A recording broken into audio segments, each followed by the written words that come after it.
வணக்கம் நேயர்களே, எதிரும் புதிரும் நிகழ்ச்சிக்கு உங்களை வரவேற்பதில் மிக்க மகிழ்ச்சி. சென்னையில் வெள்ளம் சென்னையை ஆட்டிப்படைத்தது. என்ன காரணம்? ஏரிகள் ஏன் நிரம்பி வழிந்தன? யார் முன்னெச்சரிக்கை நடவடிக்கைகளை எடுத்திருக்க வேண்டும்? ஏற்பாடுகளை யார் செய்திருக்க வேண்டும்? ஆட்சியாளர்களை குறை கூற முடியுமா? மக்களின் பங்களிப்பு என்ன? எந்த அளவுக்கு நீண்டகால திட்டங்கள் தேவை? யார் இதற்கு பொறுப்பு ஏற்க வேண்டும்? இனி வருங்காலத்தில் இதை தடுக்க முடியுமா? இதை பற்றி நாம் பேசுவதற்காக பாரதிய ஜனதா கட்சி சேர்ந்த திரு சு சிதம்பரம் அவர்களும், காங்கிரஸ் கட்சி சேர்ந்த திரு ஜி.கே. தாஸ் அவர்களும், இந்திய கம்யூனிஸ்ட் கட்சி சேர்ந்த திரு சம்பத் அவர்களும் இங்கு வந்திருக்கிறார்கள். வணக்கம் திரு சு சிதம்பரம். வணக்கம் திரு தாஸ். வணக்கம் திரு சம்பத். திரு தாஸ், சென்னையில் கடும் வெள்ளம் சென்னை தத்தளித்தது. ஏராளமானவர்கள் வீடுகளை இழந்தார்கள். ஆயிரக்கணக்கானவர்கள் பாதிக்கப்பட்டார்கள். சென்னையில் இது போன்ற ஒரு வெள்ளம் ஏற்படுவதற்கு என்ன காரணம் நினைக்கிறீங்க? பொதுவாக ஒரு அரசாங்கம் விழிப்போடு இருந்தால் இப்படிப்பட்ட அவல நிலை வந்திருக்க வாய்ப்பில்லை. இந்தியாவில் தமிழகத்தில் அதிகப்படியான ஏரிகள், இந்தியாவில் உள்ள 35% ஏரிகள் தமிழகத்தில் இருக்கின்றன. இந்த ஏரிகளை தூர்வாரி ஒழுங்காக சீரமைத்து அதனை தேவைப்பட்ட உபரி நீர் வேறு கால்வாய்கள் மூலமாக வேறு இடங்களுக்கு செல்வதற்கு வழிவகை வகுத்தால் கூட இந்த தண்ணீரை நாம் காப்பாற்றி இருக்க முடியும். சுமார் 5 வருடத்திற்கான சென்னை நகரத்திற்கு தேவைப்படும் தண்ணீர் இன்று கடலில் வீணாகியது. நாம் ஒவ்வொரு முறையும் முல்லை பெரியாறு அணைக்கு கேரளாவோடும், காவிரி அணைக்காக காவிரி நீருக்காக கர்நாடக அரசோடும் சண்டை போடும் அந்த காசை கோர்ட்டிலே செலவு செய்கின்ற அந்த காசுகளை மீதம் செய்து இந்த ஏரிகளை தூர்வாரினால் கூட ஒழுங்காக இந்த தண்ணீர் தட்டுப்பாடு ஒன்று நிவர்த்தியாகும். பாதகம் அதிகமாக பாதிப்புகள் குறைவாக இருந்திருக்கும். அண்மையில் கடந்த வருடம் ஒரிசா மாநிலத்தில் ஒரு புயல் தாக்கியது. பயங்கரமான புயல். ஒரு 2 தினங்களுக்குள் புயல் அறிவிக்கப்பட்ட 2 தினங்களுக்குள் சுமார் 5 லட்சம் மக்களை அந்த ஒரிசா அரசு, நவீன் பட்நாயக் அரசு அவர்களை வெளியேற்றி பாதுகாப்பாக இடத்துக்கு சென்றது. அங்கே இறந்தது அந்த பெரிய புயல், இவ்வளவு கோர தாண்டவமான புயல் கூட 5 உயிர்கள் தான் அங்கே இறந்தது. இன்று நமது கணக்குப்படி மழைக்காக இறந்தவர்கள் 269 என்று அரசு கணக்கு சொல்கிறது. 269 உயிர்களை பலி கொண்டு இந்த இவ்வளவு சேதங்கள் நீங்கள் சாதாரணமாக பார்க்கும்போது இங்கே குடிசை பகுதிகள் மட்டுமல்ல, பெரிய வீடுகளும் அதிலே உள்ளே இருந்த பொருட்கள் இன்னும் இண்டஸ்ட்ரீஸ் போன்ற சிட்கோ போன்ற பல்வேறு இண்டஸ்ட்ரி, அந்த தொழிற்சாலைகளில் உள்ள மெஷினரி, கோடிக்கணக்கான மதிப்புள்ள அந்த மெஷினரி எல்லாம் இன்னைக்கு அழிந்து நாசமாகிவிட்டன. இந்த ஆண்டு மழை என்பது மிகவும் கடுமையான மழையாக இருந்தது. இதுவரை யாரும் இதுவரை நமது தமிழ்நாடை பார்க்காத அளவுக்கான ஒரு மழை பெய்தது. அப்படி இருக்கும்போது என்ன முன்னெச்சரிக்கை எடுத்திருந்தாலும் இதை எதிர்கொண்டிருக்க முடியும். அதாவது வருமுன் காப்பது தான் புத்திசாலித்தனம். இப்போ மழை இப்போ 1976 பெரிய மழை பெய்ததாக வரலாறு. அதே போல் 85 பெரிய மழை, இப்படிப்பட்ட வெள்ளப்பெருக்குகள் ஏற்பட்டது. ஆனால் இப்போது வந்த மழை ஆவரேஜ் 43 சென்டிமீட்டர் மழை பெய்ய வேண்டியது இன்றைக்கு 123 சென்டிமீட்டர் மழை ஒரே அடியாக கொட்டி தீர்த்தது என்று வைத்துக்கொள்வோம். இதையெல்லாம் ஒன்று அந்த ஏரிகள், எப்படி இருக்கின்றது, அதை தட்டி சீரமைத்து ஒழுங்காக பாதுகாப்பாக வைத்திருந்தால் அந்த கொள்ளளவு அதிகமாக இருக்கும். ஒரே நேரத்தில் 34,000 கன அடி தண்ணீரை திறந்து விட்டால் ஒட்டுமொத்தமாக சென்னை மாநகரம் அழியத்தான் செய்யும். வேற ஒன்றும் பண்ண முடியாது. ஒரே அடியாக இது பண்ண படிப்படியாக அதை தேக்கி. இயற்கையுடைய பாதிப்பு முக்கியமான காரணம், இயற்கையோட தாக்கம் முக்கியமான காரணம் அல்லவா? இயற்கையுடைய தாக்கத்தை, அதாவது ஒரு அரசு எதுக்கு இருக்கு, அரசு எந்திரம் எதுக்காக இருக்கும்னா அந்த வருமுன்னால காக்கிறது, அந்த பாதிப்புகளை இது பண்றது. இப்போ நீங்க எந்தெந்த சாலைகள் கிளியரா இருக்கு, எந்தெந்த சாலை வழியா போகலான்னு கூட நேற்றைக்கு தான் சொன்னீங்க. நேற்றைக்கு தான் ரேடியோவிலையும் டெலிவிஷன் தான் ஒர்க் பண்ணல, ஏதாவது ரேடியோவில் இந்த இதுகளெல்லாம் சொல்லி அனௌன்ஸ் பண்ணது நேற்றைக்கு தான் சொன்னாங்க. பூந்தமல்லி ரோடில் கிளியராக இருக்குது, மற்ற ரோடுகளில் இருக்குன்னு சில செய்தி நிறுவனங்கள் செய்தியை கொடுத்துக்கிட்டே இருந்தாங்க. ஸோ இப்படிப்பட்ட அதாவது பேரிடர் மேலாண்மை இயக்கம் ஒன்று இருக்குது. இது விமானப்படை இருக்குது, கப்பல் படை இருக்குது, இப்படி பல எல்லா படைகளும் நம்மகிட்ட இருக்குது, எல்லா ஆயுதங்களும் இருக்குது. நம்ம கொஞ்சம் அட்வான்ஸாகவே ஆயத்தமாக இருந்திருந்தால் இந்த இழப்பு, உயிரிழப்பு ஒன்று குறைவாக இருக்கும், இந்த அதே மாதிரி இந்த பாதிப்புகளும் கொஞ்சம் குறைவாக இருக்கும்ங்கிறது தான் இங்கே.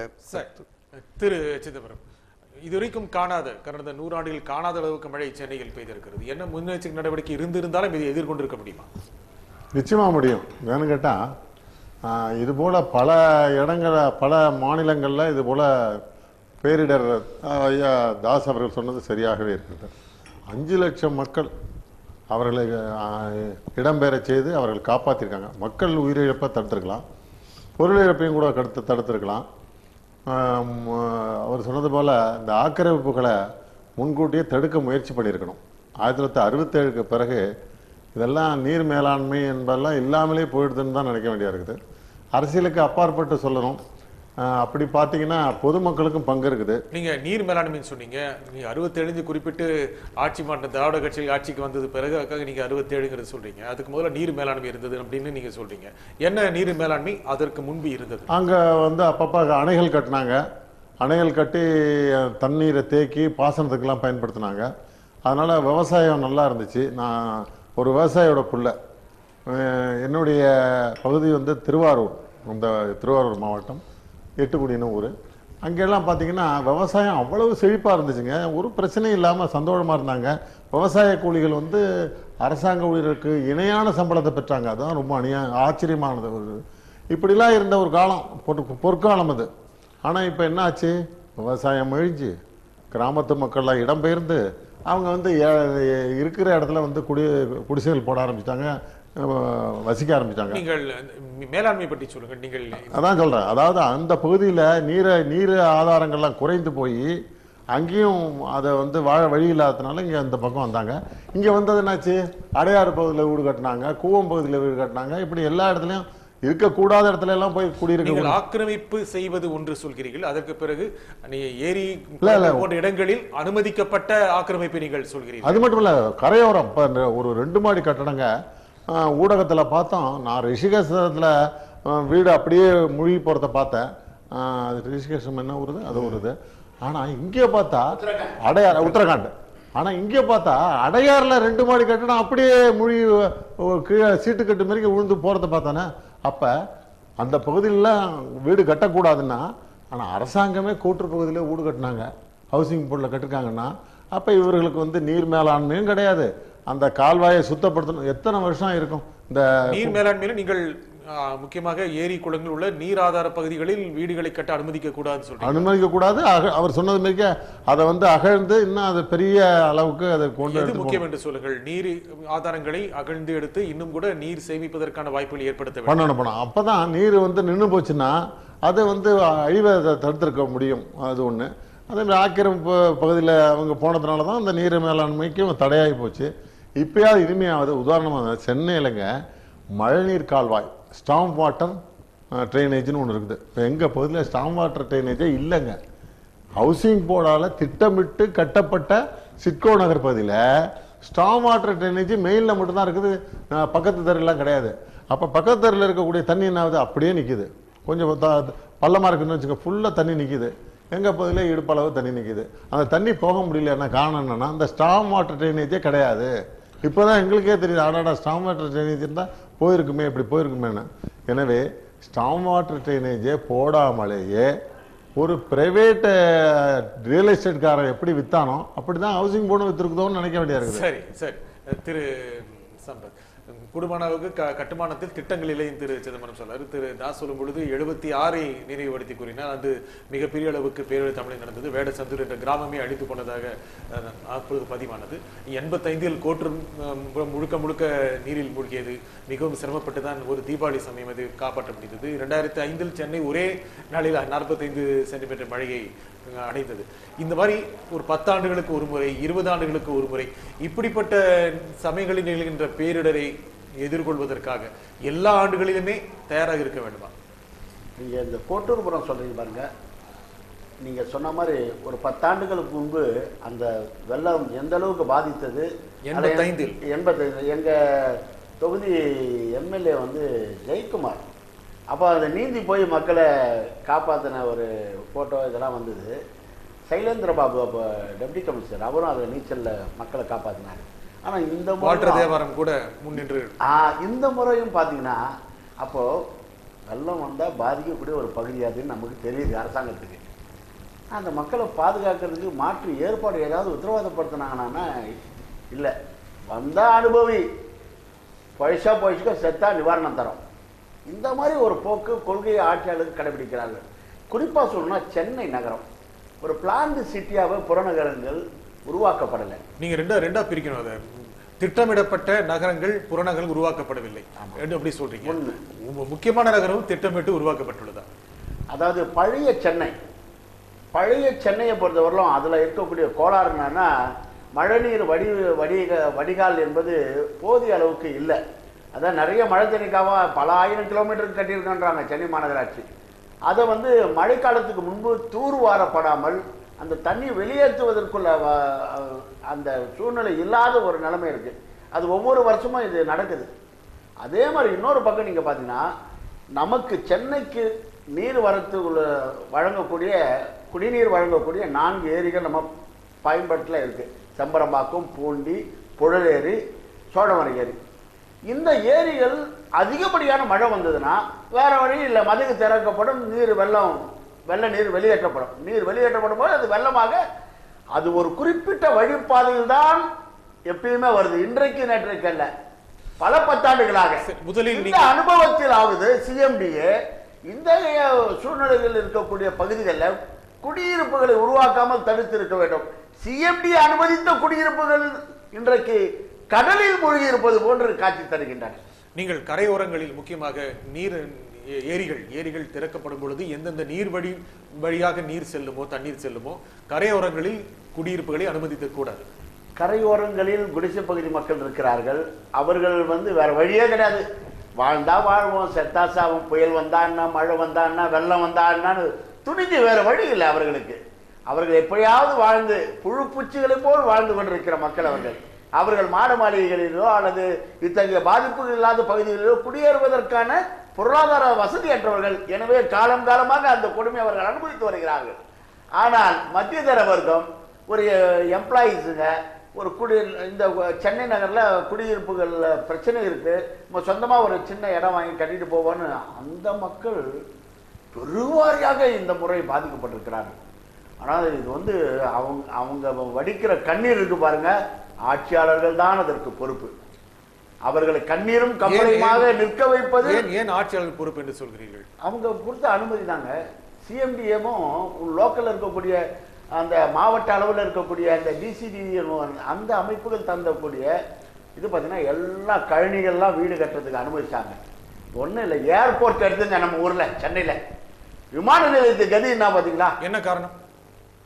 அது சரியான திட்டமிடல் இல்லை. இல்லை, நீங்கள் விமான நிலையம் முழுக்க அந்த ஓடுபாதை முழுக்க நீர் மூழ்கியுள்ளது, நீரில் மூழ்கியுள்ளது ஓடுபாதைகள். இதுவரைக்கும் அது மாதிரி நடந்தது இல்லை. இந்த ஆண்டு நடக்குதுன்னா அதுக்கு என்ன காரணம்? அதிகமான மழைன்னு சொல்லலாம். ஆனா இந்த மழையெல்லாம் கூட தாங்கிட்டு நிற்கக்கூடிய ஓடு தளத்தை தான் உருவாக்கணும். இது உலகம் முழுவதும் பல்வேறு நாடுகளில் நமக்கு முன் அனுபவம் இருக்கு. நீங்களே சொல்றீங்க இது வரைக்கும் காணாத மழை. இந்த மழையில் சென்னை விமான நிலைய ஓடுதளங்கள் பாதிக்கப்பட்டுள்ளன. இதுவரை காணாத மழை அல்லவா? அதாவது 100 ஆண்டுகளுக்கு முன்னாடி இல்ல, நான் என்னன்னா விமான நிலையங்கள்ல எவ்வளவு மழை வந்தாலும் தண்ணி நீங்க தடுக்கிறதுக்குள்ள ஒரு ஏற்பாடு இல்லை. இப்ப புதுசா விரிவாக்கம் பண்ணக்கூடிய பகுதியும் முழுமையா நீர்ல மூழ்கி இருக்கிறது என்று சொல்லுகிறார்கள். விமான நிலையத்துமே இந்த கதி. அப்போ ரயில் ஓடுதளங்கள் இதெல்லாம் விமான நிலையக்கு அந்த கதின்னு சொல்றீங்க. அதாவது விமான ஓடுதளங்கள் மிகவும் பாதுகாப்பாக அமைக்கப்படுபவை, மிகவும் நல்ல முறையில் சீரமைக்கப்படுபவை, பராமரிக்கப்படுபவை. அவை தாங்க முடியவில்லை என்றால் மற்ற பகுதியில் இருப்பவை எவ்வாறு தாங்க முடியும்? அதாவது ஆட்சியாளர்கள் காட்டுகிற அக்கறை ஏதோ பேருக்கு விமான நிலையம் அமைச்சா போதும், எதிர்கால பேரிடர்களிலிருந்து காப்பாற்றுகிற ஒரு சூழ்நிலையில அது அமைக்கப்படலைன்றதா இதுல இருந்து தெரியுது நமக்கு. சார், ஒரே சொல்லுங்கள். வடிநீர் வடிகால் வாரியம் இருக்கு பாருங்க, அந்த மழைநீருக்காக 3க்கு 3 போட்டா எப்படிங்க அது? 5 ஸ்டோரி பில்டிங்கு 10 ஸ்டோரி பில்டிங் இருக்கு வில்லிவாக்கத்திலேயே. இன்னுமா பாம்பேல பார்த்தேன் 6 அடிக்கு 15 அடி ஒரு ஆள் விழுந்தா செத்து போடுவான். ஆனா என்ன செய்யறாங்கன்னா 2 அடிக்கே அடுத்தது ஒரு அடுக்கு வச்சு அதுல ஒரு பிளாட்ஃபார்ம் இறங்க போட்டு இப்போ சேஃப்டி பண்ணிட்டாங்க. அதுக்கு மேலே ஒரு அடுக்கு வந்து அந்த சிமெண்ட் ஸ்லாப் போட்டு அதில் நடந்து போகலாம். இருந்தாலும் மும்பை கூட வெள்ளத்தில் மிதந்தது 2005. ஆமாம், உண்மைதான். இது வந்துங்க 100 வருஷத்துக்கு முன்னாடி 1908ல் ஒரே நாள்ல 2 நாள்ல மழை பெஞ்சதா சொல்றாங்க. 1901ல் ஒரே நாள்ல 26 சென்டிமீட்டர் பெஞ்சிருக்கு. இந்த முறை போன 1ஆம் தேதி 27 சென்டிமீட்டர் பெஞ்சு. இதுல வந்து இனிமையாவது அந்த வடிநீர் மழை வடிநீர் வாரியம் இருக்குல்ல, அது செய்யும் போது நல்லா அகலமாகவும் ஆழமாகவும் செய்துட்டு அதை ஒரு சாலையாக மாத்துறதுக்கான வாய்ப்புகள்லாம் இருக்குது. இனிமேலாவது என்ன சொல்றீங்க? ஏன்னா இதுவரையில அதை பத்தி பிளான் பண்ணவே இல்லை. இனிமேல் முடியுமா? முடியும். சிங்கப்பூர்ல அப்படி பண்ணி அவங்க மழை பெஞ்ச அடுத்த நிமிஷமே இருக்கிறதுன்னு தெரியாம போடுமா. இப்ப பாத்தீங்கன்னா வாட்ஸ்அப்ல எல்லாம் அதே போல செய்திகள் வருகின்றன. மழை தண்ணி சோன்னு கொட்டுது, கொஞ்ச நேரம் கழிச்சு பார்த்தா ஒண்ணுமே இல்லை, நிறைய இருக்குது. சரி, சொல்லுங்கள். ஒன்றும் இல்லை. இப்போ நான் மக்களுடைய சில விமர்சனங்கள், இப்போ வந்து மாநில அரசாங்கம் 500 கோடி ஒதுக்கி இருக்கிறது, இப்போ மத்திய அரசாங்கம் முதல்ல ஒரு 940 கோடி கொடுத்துருக்கு, இப்போ ஒரு 1000 கோடி. அதாவது வெள்ள தடுப்பு நடவடிக்கைகளுக்காக இவர்கள் திட்டமிட்டு செலவழித்திருந்தால் அதில் நீங்கள் குறிப்பாக சொல்ல போனாக்கா இந்த மாதிரி பிரச்சனை வராது. இதை தடுத்திருக்கலாம், இந்த உயிர் சேதாரத்தை தடுத்திருக்கலாம். இவ்வளவு மோசமான அந்த கடலில் மிதப்பது போன்று இன்றைக்கு குடியிருப்புகளையும் மக்கள் பாதிப்பையும் தடுத்திருக்க முடியும். அதுக்கு செலவழிப்பதற்கு அரசாங்கம் எந்த முயற்சியும் இல்லை. இங்க பக்கத்தில் தாம்பரம் பக்கத்தில் பெருங்கலத்தூர் ஏரி உடைஞ்சி அது ஒண்ணுமே பண்ணவே இல்லை. அந்த உடைப்பை துவக்கத்திலேயே சீர்படுத்தி இருந்தால் பாதிப்பை தடுத்திருக்கலாம், வெள்ள பாதிப்பை தடுத்திருக்கலாம். ஆனால் தடுக்கவில்லை. அதற்கான முயற்சிகளோ அதற்கான ஏற்பாடுகளோ நமது ஆட்சியாளர்களிடம் இல்லை. சரி, முன்னேற்பாடுகள் செய்திருக்க வேண்டும். திரு சம்பத்தான் கூறுகிறார், முன்னேற்பாடுகள் செய்திருக்க வேண்டும். இது போன்ற மழைக்கான முன்னேற்பாடுகளை செய்ய முடியுமா? அதாவது ஏரிகள் உடைக்காம இப்போ வந்து சென்னை மாநகரம் பாதிக்கன்னா மழையினால் பாதிக்கலை. திருவள்ளூர் மாவட்டம் காஞ்சிபுரம் மாவட்டத்தில் பெய்த மழை தண்ணீர் அங்கே பெய்த மழையினால் அந்த ஏரிகள் உடைப்படுத்து சென்னை மாநகரத்தை தாக்குச்சுது. அதனால தான் இது பண்ணுச்சு. எங்கள் ஏரியாவில் இப்போ சூளைமேடு பகுதியில் வந்து தண்ணி வந்துன்னா கழிச்ச மழைக்கு ஒன்றுமே தண்ணி இல்லை.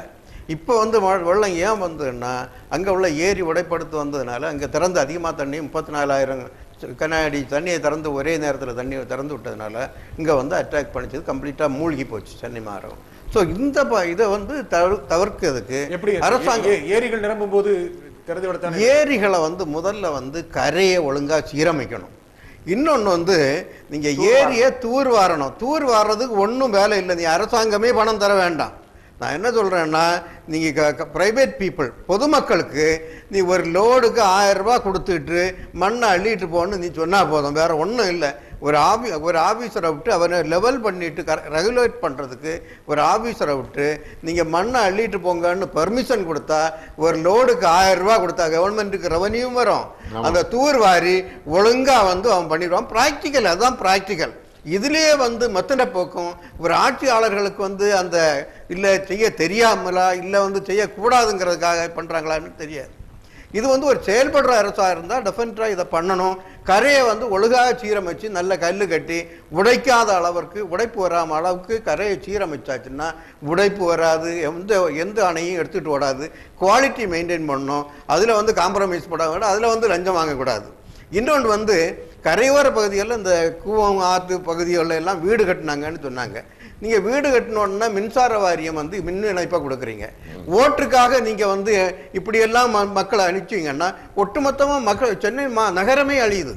ஒன்று வந்து சென்னை நகரத்துக்கு அழகு போயிடுது, சிங்கார சென்னைன்னு அந்த திட்டமே போயிடுச்சு.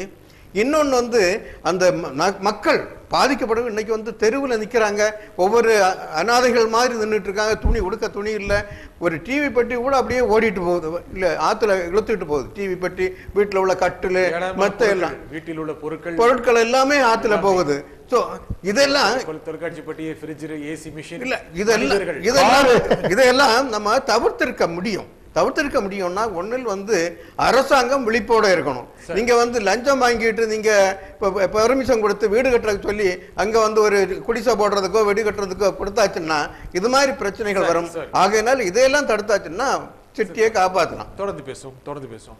சென்னை போன்ற நகரங்களில் வெள்ளப்பெருக்கு ஏற்படாமல் இருப்பதற்கு என்ன நடவடிக்கை எடுத்திருக்க வேண்டும்? இது வருங்காலத்தில் நடவடிக்கை எடுக்க முடியுமா? வருங்காலத்தில் நடவடிக்கை எடுக்க முடியுமா? அது இது போன்ற திட்டங்களாக இருக்கும். இதை பற்றி தொடர்ந்து பேசுவோம். பாருங்கள்.